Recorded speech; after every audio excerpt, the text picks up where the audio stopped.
that I want it to be.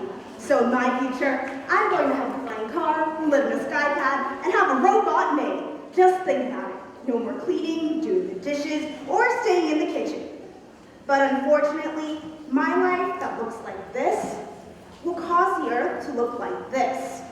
Trash will litter the ground, and we'll need to get a waste-allocated load-lifter earth class, or WALL-E for short, in order to pick up the trash and stack it to the shape of skyscrapers. So how can I live my dream of automated health and luxury without destroying the earth? The answer is simple. Recycling.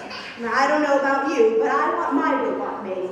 So today, we'll rewind through the history of recycling, clean up the mystery of what happens to our recycled goods, and save the earth why recycling is so good for the planet. Recycling, according to Merriam-Webster's online dictionary, is to adapt to a new use. Recycling is key in order to keep reusable trash out of landfills. According to Eco-Evaluator, each one of us produces up to 4.39 pounds of trash a day. That's enough to fill 63,000 garbage trucks. The amount of landfill space we have is rapidly decreasing. In 1998, there were 7,924 landfills available, but since we reached carrying capacity in 2006, only 1,754 remain. As you can see, we're in desperate need of a way to reduce our amount of waste. So what can we do with our trash now? Well, thankfully, recycling, we don't need to find a new place. It seems that we've been recycling since the dawn of mankind. Killing some woolly mammoths for food, our Neanderthal ancestors then proceeded to use its skin, pelt, and tusks for food, clothing, and weapons.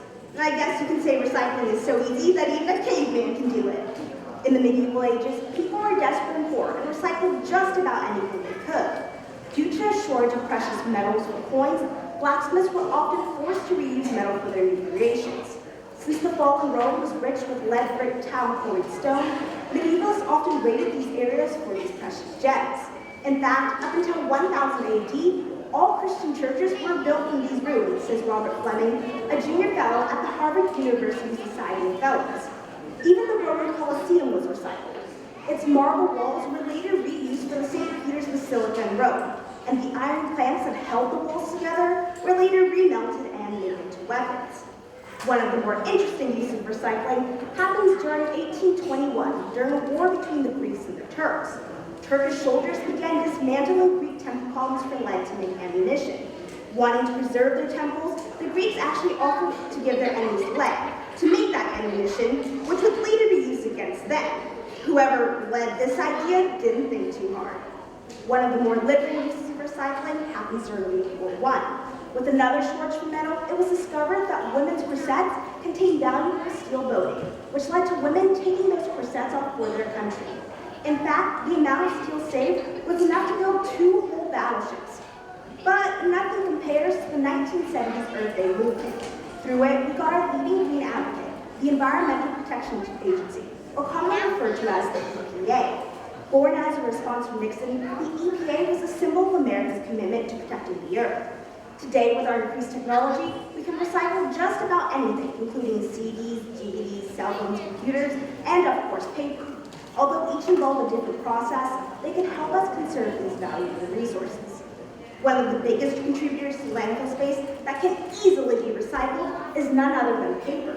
According to a 2008 study by the EPA, 28% of recyclable paper ends up in landfills. This equates to 77,500,000 tons of paper a year. The biggest danger is that it takes paper at least 15 years to decompose, and when it does, it releases methane gas, making landfill sites highly susceptible to combustion. Only 34% of the paper in the US and Canada is recycled. But what happens to this paper? Well, the paper is first sorted, and any paper with food, plastic, metal, or trash is then taken to the landfill, composted, or burned for energy. At the paper mill, the paper is sorted by grades. It's then shredded and mixed with water and chemicals to become pulp. The pulp is then refined, and de-inking removes any ink from the pages. It's sprayed out into a water sheet, rolled with heat rollers, cut, and voila, recycled paper. If you're looking for a way to conserve energy, look no further than recycling those old cans and bottles. 1 ton of aluminum cans saves 2,350 gallons of gasoline worth of energy. The process is quite simple for something so beneficial. The cans are first crushed into a small ball. Then they're taken back to the manufacturer, and there they can remake them into a new can. Another popular material, glass, is first sorted by color. They then crush it and melt it in order to make new bottles and cans.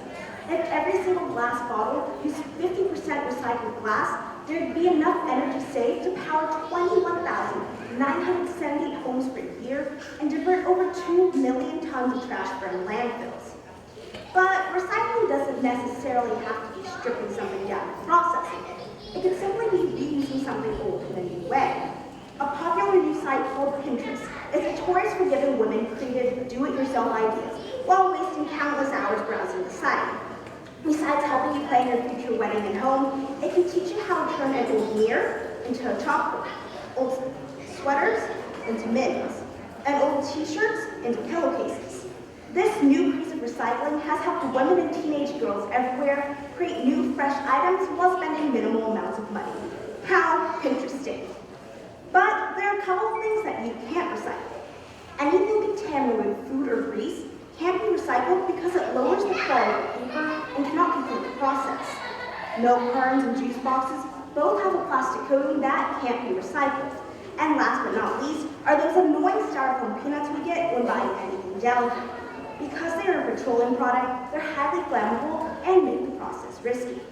There are some things that you shouldn't recycle, like other people's work. Plagiarism is a growing issue among students today and can lead to serious consequences such as expulsion. According to the New York Times, a class of an introduction to Congress at Harvard caught cheating on their take-home final exam, with the only rule being students may not discuss the exam with other students. It was discovered that many of them did, getting similar answers or asked for the teaching dollars. This led to several athletes being suspended from the team and even several diplomas being revoked. Another thing you shouldn't recycle are bad jokes. For example, what did the water say to the boat? Nothing, it just waved. Yeah, you see what I mean? Recycling can help the earth more than the obvious answer to conserving resources. It can help people earn a living. Yolanda and Rodrigo Garcia, both immigrated from Mexico. Living in LA, they needed a way to support their family, so they took to digging in back alleyways for bottles and cans. Through their efforts, they were able to help fund their son's MIT education with some assistance from scholarships. And today, although they have to work 365 days a year, they're able to help fund their other two kids' college educations too. Another example is a revolutionary nonprofit called Springback Recycling. It aims to decrease the amount of mattresses in landfills while increasing the amount of jobs for those who are homeless or previously incarcerated. They separate the mattresses to its four main components: wood, metal, cotton, and foam. The pieces are then sold to scrap buyers, and any money made is used to pay for the warehouse or the homeless workers. Recycling has played a significant impact on mankind.